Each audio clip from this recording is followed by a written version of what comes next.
The deep black of space stretched out before Commander Alan Freeman as he stood on the bridge of the USS Relentless. The view screen showed a large alien ship that looked like a sharp piece of dark rock floating in space. Freeman rubbed his tired eyes. He had been awake for 20 hours straight since they first spotted the alien vessel. "Still no answer to our messages, sir," said Samantha Wright from her station. Her fingers moved quickly over the glowing controls as she tried again. To make contact, Freeman nodded. "Keep trying, they must understand we come in peace." The United Earth Defense Force had given Freeman clear orders. Make friends with these aliens, the Krasari. Humans had only recently started to travel between stars, and this was their first meeting with intelligent life. Everything had to go well. Lieutenant William Grant spoke up from the weapons station. "Sir, I'm seeing some strange energy readings from their ship." Freeman turned to ask what kind when a bright flash lit up the bridge. The ship shook hard, throwing people against their stations. "We've been hit," Grant shouted. "Shields at 70%. "What? Why would they?" Freeman started to say. Another blast rocked the ship. "Return fire. Target their weapons only," Freeman ordered, grabbing his chair as the floor seemed to tilt beneath him. What should have been a peaceful meeting had turned into humanity's first space battle. Over the next 3 months, more fights broke out between human and Krasari ships. The aliens attacked a human colony on Proxima Centauri b, killing hundreds of settlers. Earth ships fought back, destroying several Krasari vessels. During one battle, the Krasari captured a human ship. They took 27 soldiers prisoner, including Major Patricia Ellis. Ellis had been leading the defense of the Proxima colony when her ship was damaged and boarded. No one knew what happened to the captured humans until a video appeared on all Earth communication channels. The Krasari had hacked into the system to make sure everyone would see what they were about to do. The video showed a line of human soldiers in torn uniforms standing in a large, dark room. Their hands were tied behind their backs. Tall, gray-skinned aliens with 4 arms stood guard around them. A larger Krasari with decorated armor stepped forward. The translation of its speech appeared as text on the video. "People of Earth, you have entered space that belongs to the Krasari Imperium. Your soldiers fought against us and lost. In our culture, those who are captured have no honor. The honorable path is to die fighting. These humans chose surrender instead of death. Now, they will receive the consequence of that choice." The camera moved closer to Major Ellis, who stood at the front of the line. Despite her injuries, she stood straight and looked directly at the camera. The Krasari commander spoke to her. "Do you have final words before your execution?" Ellis didn't show fear. Her voice was clear and strong when she spoke. "My name is Major Patricia Ellis of the United Earth Defense Force. To the people of Earth and all our colonies, the Krasari think killing prisoners will break our spirit. They don't know humans very well." She paused, then added, "Humanity doesn't submit. Remember what happens next." The commander raised a weapon. "Your species will learn submission." The video showed the execution of all 27 prisoners, one by one. It was broadcast to every human settlement across the solar system and to the colonies on other stars. The Krasari meant for the video to frighten humans into giving up. They expected Earth to send a surrender message within days. They were wrong. In a small apartment in Chicago, Ryan Bennett watched the video with his wife Laura, who was the North American representative to the Earth government. Tears ran down Laura's face, but her expression hardened as the video ended. "This changes everything," she said quietly. In a research lab on Mars, Dr. Catherine Wells saw the executions during her lunch break. She immediately called her team together. "Project Nemesis needs to be ready in half the time," she told them. "Whatever it takes." On military bases across Earth, enlistment numbers tripled overnight. Factories that made regular products quickly changed to making weapons and ships. In Geneva, Switzerland, General Richard Blackwell called an emergency meeting with leaders from all Earth nations and colonies. "The Krasari have made a mistake that will cost them dearly," Blackwell told the room of grim-faced officials. "They think they've shown their power. Instead, they've given us a reason to show ours." Admiral Susan Garcia nodded in agreement. "In all of human history, Nothing has united us faster than a common enemy who commits acts like this. Dr. Nathan Fields, the top expert on alien cultures, explained to the group. The Khazari believe that being captured is shameful. Their warriors choose to die rather than be taken prisoner. They've applied their cultural rules to our people, not understanding that humans see things very differently. Then we need to help them understand, said Laura Bennett, her voice firm. They need to learn that executing human prisoners doesn't weaken us. It makes us more dangerous than they can imagine. Over the next few days, Earth changed. Old enemies set aside their fights. Resources were shared. Every lab, factory, and military base worked together with one goal: to make the Khazari regret what they had done. On a secret base orbiting Saturn, Dr. Wells worked day and night on Project Nemesis, a weapon unlike anything humans had built before. Her team pushed the limits of science to create something that could end the war quickly. At the same time, Commander Daniel Ross and his Special Forces team prepared for a different kind of mission. They would sneak into Khazari territory to gather information. The more humans knew about their enemy, the better they could fight them. The Khazari think they've seen what humans do when we're defeated, Ross told his team during their final briefing. Now they're going to see what humans do when we're truly angry. As the Earth prepared for war like never before, the last words of Major Ellis spread among the people, becoming a rallying cry. Humanity doesn't submit. The Khazari had no idea what they had started. General Richard Blackwell walked into the underground meeting room in Geneva. His uniform was perfectly neat, despite him not sleeping for 2 days. Around a large table sat representatives from every nation and colony. Their faces showed anger, fear, and determination. We all saw what the Khazari did, Blackwell said. He didn't need to say more about the executions. Everyone in the room had watched the video many times. Now we need to decide how humanity answers. Admiral Susan Garcia stood up. She was a small woman with gray hair and eyes that showed she had seen many battles. The Khazari have better ships and weapons than us right now, she said. But they made a big mistake. They thought killing our people would make us give up. Instead, they gave us something we've rarely had in human history. Complete unity, said Laura Bennett, who now represented North America. The room grew quiet as she spoke. For the first time, every nation, every colony, every human settlement agrees on one thing. The Khazari must learn that executing our prisoners was the worst choice they could have made. Dr. Nathan Fields, who studied alien cultures, showed images of Khazari writings that humans had collected. Their entire society is built on strength and honor, he explained. To them, being captured means you are weak. Their warriors kill themselves rather than be taken prisoner. They applied this thinking to our soldiers, not understanding that humans see things very differently. So they don't understand us at all, Blackwell said. No, Fields agreed, and that gives us an advantage. The meeting lasted 16 hours. When it ended, Earth had a plan. Within days, factories around the world stopped making cars and started making ship parts. Medical labs shifted to studying Khazari biology. Computer experts worked on breaking alien codes. Children collected metal for recycling. Everyone had a job in the war effort. On the secret station orbiting Saturn, Dr. Catherine Wells led a team of 50 scientists working on Project Nemesis. The large room was filled with complex equipment.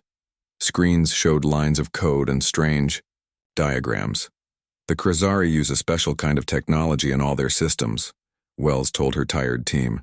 It's like a signature that runs through everything they build. We've found a way to disrupt it. Her assistant, Dr. John Kelly, looked worried.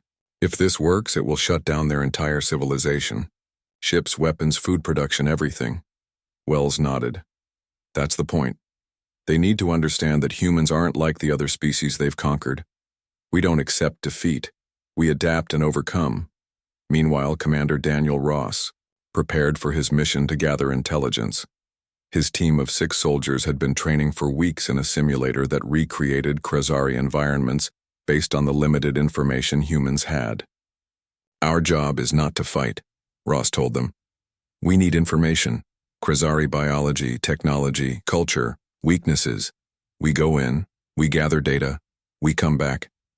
Karen Powell, his second in command, checked her equipment again. And if we're captured, the room grew silent. Everyone remembered the execution video. That's not an option, Ross said firmly. But remember, we aren't fighting just for revenge. We're fighting so this never happens again. The small stealth ship that would take them behind enemy lines was ready. It used technology that should hide them from Krasari sensors. No one knew if it would work because it had never been tested against real Krasari equipment. As Ross and his team prepared to leave, a message came from Earth. Dr. Wells and her team had made a breakthrough with Project Nemesis. They needed samples of Krasari technology to complete their work. Looks like our mission just got more complicated, Ross told his team. We need to bring back physical samples of their tech. Across the solar system, humans prepared for a kind of war. No, one had fought before. This wasn't about land or resources or politics. It was about teaching an alien species a lesson they would never forget. On the Krasari command ship, Supreme War Leader Kavor watched recordings of human news channels. The aliens had expected fear and surrender after the executions. Instead, they saw unity and preparation. These humans react strangely to defeat, Kavor said to Elder Strategist Tural, the oldest advisor in the Krasari leadership. Tural studied the human broadcasts with concern. I don't think they see those executions as defeat. They see it as a reason to fight harder. Nonsense. Kavor dismissed the idea. All species fear death. We showed them death, so they will submit. Perhaps we should study their history more carefully, Tural suggested. The limited data we have shows that humans often become more dangerous when threatened. Kavor laughed, a harsh sound that showed all 4 rows of his sharp teeth. They have fewer ships, weaker weapons, and less experience in space war. What could they possibly do to the Krasari Imperium? Tural watched the screens showing humans around their world preparing for war. I don't know, War Leader, but I think we're going to find out. In space near Jupiter, the stealth ship carrying Ross and his team slipped away from the human fleet. Their mission would take them deep into Krasari territory, gathering the intelligence that would help humans win the war. At the same time, Dr. Wells tested a small version of the Nemesis device on a piece of Krasari technology taken from a destroyed ship. The alien device stopped working instantly. Wells smiled for the first time in weeks. Around Earth and all its colonies, a phrase began appearing everywhere, on walls, on screens, on the sides of ships. The last words of Major Patricia Ellis: humanity doesn't submit. The Krasari had started something they didn't understand.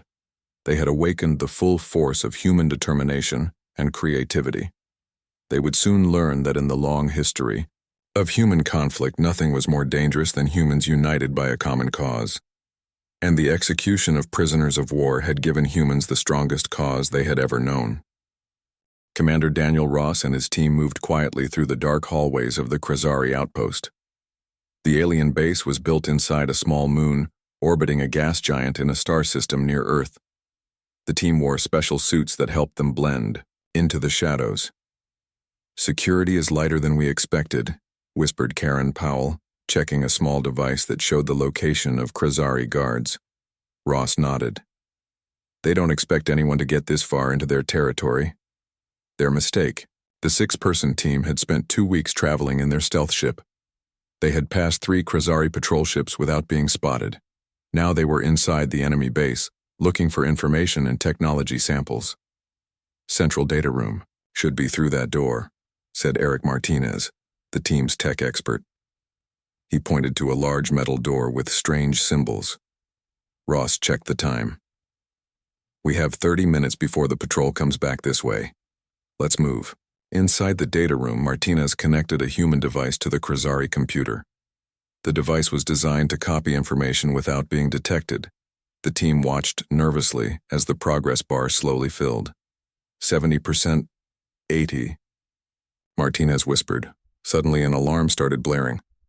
Red lights flashed in the hallway. What happened? Ross demanded. Martinez looked confused. Nothing. The download is clean. They must have detected us some other way. Grab what we have and let's go, Ross ordered. Plan B route back to the ship. The team quickly gathered their equipment and moved toward their escape route. The sound of heavy footsteps told them Krasari soldiers were coming. We need a diversion, Ross said. He pulled a small device from his pack. This should keep them busy. He activated the device and tossed it down a side hallway. Seconds later, a loud explosion shook the base, followed by the sound of rushing water as pipes broke open. Now, Ross shouted, and the team ran in the opposite direction. They fought their way through several Krasari guards, using stun weapons that temporarily paralyzed the aliens without killing them. The team had strict orders to avoid lethal force unless absolutely necessary. They needed the Krasari alive to receive the message Earth was preparing to send. Back on their ship, as they escaped the moon's gravity, Ross checked what they had managed to steal. Despite the alarm, they had copied over 90% of the data from the Krasari computer, including detailed maps of their territory, their military deployments, and most importantly, the locations of all their main worlds. Mission accomplished, Ross told his team as their ship accelerated away from the Krasari system. Let's get this back to Earth. On the Krasari throne world, Supreme War Leader Kavor received news of the human infiltration. How did they get past our patrols? He demanded angrily. How did they even find the outpost? Elder Strategist Tural looked troubled. The humans are showing capabilities we did not anticipate. This is the third such infiltration in the past month. What could they be looking for? Kavor wondered. Information, Tural said simply. The question is, what do they plan to do with it? Kavor dismissed the concern. It doesn't matter. Our fleets are moving into position to attack their main colony worlds. Soon they will have no choice but to surrender. Tural wasn't convinced. War Leader, I must again suggest caution. Something about the human response pattern is troubling. They aren't fighting the way we expected. All species fight the same way when facing defeat, Kavor said confidently. The Krasari would soon learn how wrong that assumption was. On Saturn's secret research station, Dr. Catherine Wells received the data and technology samples from Ross's mission. She immediately put her team to work, analyzing the new information. This confirms our theory, she told General Blackwell during their secure video call. All Krasari, technology uses the same quantum frequency pattern. If we disrupt that pattern, their entire technological civilization stops working. Blackwell finished. How soon can Project Nemesis be ready? 2 weeks, Wells answered. But we've developed something else as well. She showed him images of tiny machines, too small to see without a microscope. We call them harvesters. They target specific plant species and break them down at the cellular level. Biological weapons? Blackwell frowned. Not exactly, Wells explained. They don't target the Krasari themselves, only their food crops, and they're programmed to shut down after completing their task. We can stop them remotely if needed. Blackwell considered this. The Geneva meeting decided we need options that don't involve mass killing. This fits that requirement. How soon can these be deployed? They're ready now, Wells said. We just need delivery systems and targets. Thanks to Ross's mission, they had both. 3 days later, a small unmarked human ship entered orbit around Zulshar, a major Krasari agricultural world. Before the defensive fleet could respond, the ship released thousands of tiny pods into the atmosphere. Each pod contained millions of the harvester machines. The ship was destroyed by Krasari weapons before it could escape, but it had completed its mission. Within days, the main food crop on Zulshar began dying. Krasari scientists could not explain why or stop the process. When news reached Kavor, he was furious. One human ship did this? How is that possible? Tural studied the reports with growing concern. They didn't target our people or our military. They targeted our food. This is an unusual strategy. It's desperation, Kavor insisted. They know they cannot win in direct battle. But when 2 more agricultural worlds reported the same crop failures within the week, Even Kavor began to worry. The Krasari Imperium had never faced an enemy who fought this way before. On Earth, President Laura Bennett addressed the United Earth government. Phase 1 of our response is complete. The Krasari now know we can strike at their most vulnerable systems. Phase 2 begins tomorrow. Project Nemesis was almost ready. Dr. Wells and her team worked day and night, testing and refining their creation. The quantum disruptor would affect all Krasari technology simultaneously, rendering their ships, weapons, and life support systems useless. As Ross and his team prepared for another mission, he thought about what they were doing. This wasn't traditional warfare. This was something new, a calculated demonstration of power designed to force an end to the conflict with minimal loss of life. The Krasari thought executing our people would make us weak, he told his team. Instead, it's made us more dangerous than they could have imagined. The next phase of humanity's response was about to begin, and the Krasari were not prepared for what was coming. Food shortages began to spread across Krasari worlds. The tiny machines that humans had released destroyed crops, but left everything else untouched. It was a clear message. Humans could have targeted the Krasari people directly, but chose not. The Supreme War Leader Kavor called an emergency meeting of the Imperial Council. The large chamber was filled with the highest-ranking members of Krasari society. Their faces showed worry, something rare among the warrior race. 3 major food-producing worlds have lost 80% of their crops, Kavor reported. Our scientists cannot stop whatever the humans have done. What do the humans want? Asked one council member. Elder strategist Tural spoke up. They have sent no demands. This appears to be their answer to our execution of their soldiers. An answer? Kavor said with anger. This is not how war is fought. Perhaps that is the point, Tural said quietly. They are showing us that they do not fight like other species we have conquered. On Saturn's research station, Dr. Catherine Wells made the final adjustments to Project Nemesis. The device was smaller than expected, about the size of a microwave oven. It contained technology that would send a signal through space, disrupting the quantum frequency used in all Krasari systems. The test on the captured Krasari ship was successful, Wells told General Blackwell and President Bennett during their video meeting. When activated, all their technology simply stopped working. Bennett nodded. And you're sure this won't permanently destroy their civilization? It will shut down their systems until we deactivate the signal, Wells explained. They can recover, but it will take them months, maybe years, to rebuild everything. It gives us time to negotiate from a position of strength. Blackwell looked concerned. The food shortages on their worlds will start causing deaths within weeks. Combined with this technology shutdown, we're talking about a civilization-ending event. That's why we need to give them a choice, Bennett said firmly. Surrender or face these consequences. Meanwhile, Commander Ross and his team completed their second mission. They had placed small devices on 5 major Krasari worlds. These devices would help Project Nemesis reach all parts of Krasari space at once. All relay stations are in place, Ross reported after returning to Earth. Project Nemesis can be activated at any time. President Bennett called a meeting of the United Earth government to make the final decision. Representatives from all Earth nations and colonies gathered in the Geneva Hall. We have the ability to effectively end this war, Bennett told them. The Krasari executed our people to break us. Instead, they united us and accelerated our technology development by years. Admiral Garcia spoke next. Our intelligence shows the Krasari are preparing a major attack on our colonies. If we wait, many more humans will die.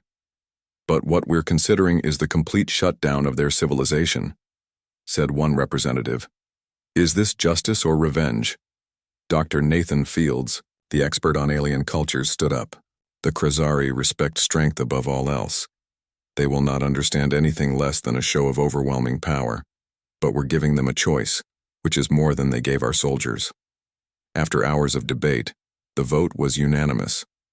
Earth would deliver an ultimatum to the Krasari: surrender and release any remaining prisoners, or face technological collapse followed by widespread starvation.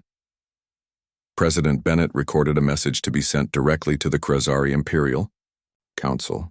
She wore a simple black uniform with no decorations. "People of the Krasari Imperium," she began. 3 months ago, you executed 27 human prisoners of war.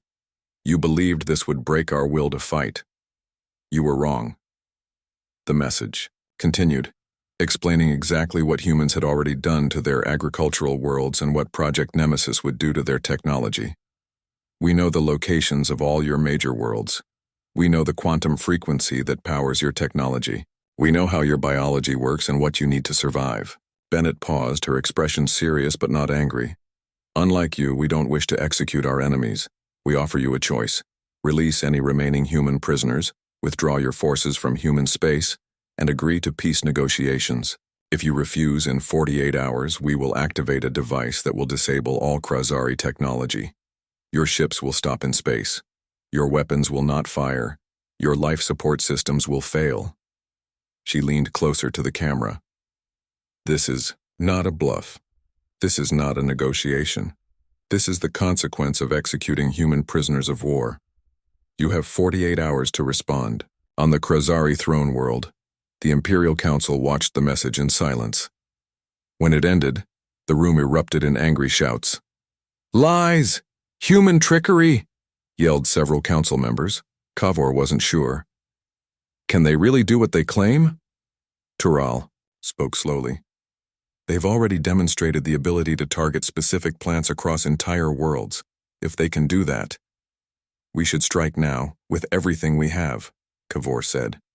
"Destroy their colonies before they can use this weapon." "And if the weapon is real?"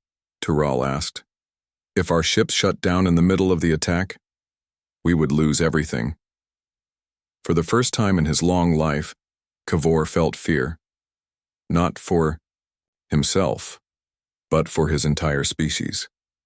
The humans had somehow turned the situation completely around. From being the weaker, newer species fighting a defensive war, they had transformed into a civilization-ending threat. 47 hours remain, said Tural. We must decide. As the deadline approached, humans across the solar system watched and waited. On Saturn Station, Dr. Wells kept Project Nemesis ready. Commander Ross and his team prepared for possible rescue missions if any human prisoners were released. President Bennett sat in her office, hoping the Krasari would choose peace, but ready to give the order if they didn't. The execution of those prisoners had started this. Now the Krasari would learn that humans didn't seek revenge. They sought justice, and they were willing to go to extraordinary lengths to achieve it. The future of two species hung in the balance as the countdown continued. 5 minutes before the deadline, a message arrived from the Krasari Imperial Council. President Laura Bennett and General Blackwell watched it together in the Geneva Command Center. Other world leaders joined by video link. The message showed Supreme War Leader Kavor. His usual proud posture was gone. He looked tired. People of Earth, Kavor began. The Krasari Imperium has existed for 3,000 years. In that time, we have encountered 17 other intelligent species. None have ever forced us to consider surrender. He paused and the translation continued. We do not believe your weapon can do what you claim, but we cannot risk the lives of billions of our people on that belief. Kavor's 4 hands formed a gesture that Dr. Fields, watching nearby, recognized as the Krasari sign of reluctant respect. We will release the 5 human prisoners we still hold. We will withdraw our forces from your space. We will meet to discuss peace terms. The room erupted in cheers, but Bennett raised her hand for quiet. Kavor wasn't finished. Know this, humans. In our long history, we have never seen a species respond as you have. When we executed your soldiers, we expected you to show fear. Instead, you showed a kind of resolve we did not anticipate. The final words of the message were spoken in a tone that the translation software identified as formal respect. The Krasari Imperium acknowledges the strength of humanity. We seek peace. When the message ended, Bennett turned to Blackwell. Verify the prisoner release before we disable any of our systems. Within 6 hours, 5 human prisoners arrived at a neutral point in space. They were thin and showed signs of harsh treatment, but they were alive. Commander Ross personally led the mission to bring them home. 1 week later, representatives from Earth and the Khazari Imperium met on a space station in neutral territory. President Bennett insisted that the peace talks include cultural exchange, programs and regular meetings between the species. This will not be a peace based on fear, she told her advisors. It must be a peace based on understanding, so this never happens again. Dr. Wells and her team created a plan to help the Khazari restore their damaged food production systems. They deactivated the harvester machines and provided substitute crops that would grow quickly. Project Nemesis remained ready, but unused. The mere threat had been enough to end the war. 5 years passed. The peace between humans and the Khazari grew stronger. Scientists and cultural experts from both species worked together to prevent future misunderstandings. Commander Alan Freeman, who had been involved in the first contact that started the war, now served as Earth's ambassador to the Khazari. He walked through the halls of the Joint Species Council station with Katora, the daughter of Kavor and the new Khazari representative. This station is built above the colony that was attacked at the start of the war, Freeman said as they stopped at a large window overlooking the planet below. It seems right that the place where the conflict began is now the center of peace. Katora nodded. My father never understood until it was almost too late. In our history, showing mercy to enemies was considered an insult. The strongest response was always considered the best. And in our history, Freeman replied, executing prisoners is one of the few things that can unite even enemies against a common threat. They continued walking until they reached a memorial wall. On it were the names of everyone who had died in the conflict, both human and Khazari. At the top were the names of the 27 executed prisoners, with Major Patricia Ellis listed first. Her last words became famous among both our peoples, Katora said, looking at Ellis's name.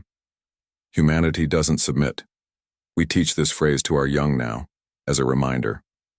A reminder of what? Freeman asked. That different species respond differently to the same actions. What means one thing to us may mean something very different to others. We must understand before we act.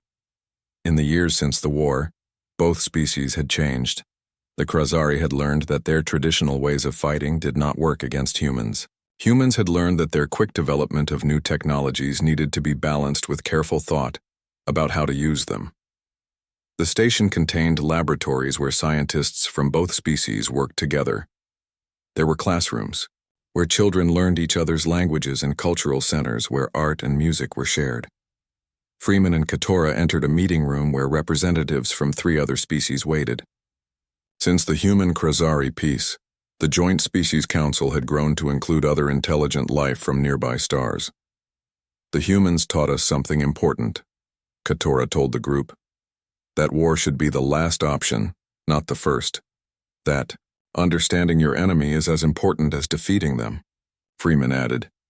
And the Khazari taught us that showing strength must be balanced with showing wisdom. We could have used Project Nemesis and destroyed their civilization. Instead, we found a better path.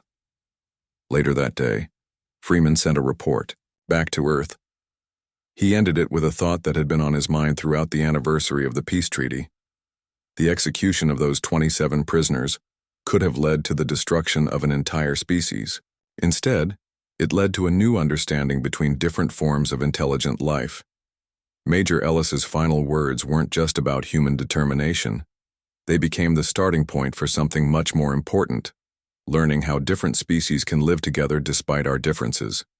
As the anniversary celebrations continued, humans and Khazari alike remembered how close they had come to disaster, and how the most terrible beginning had led to an unexpected peace.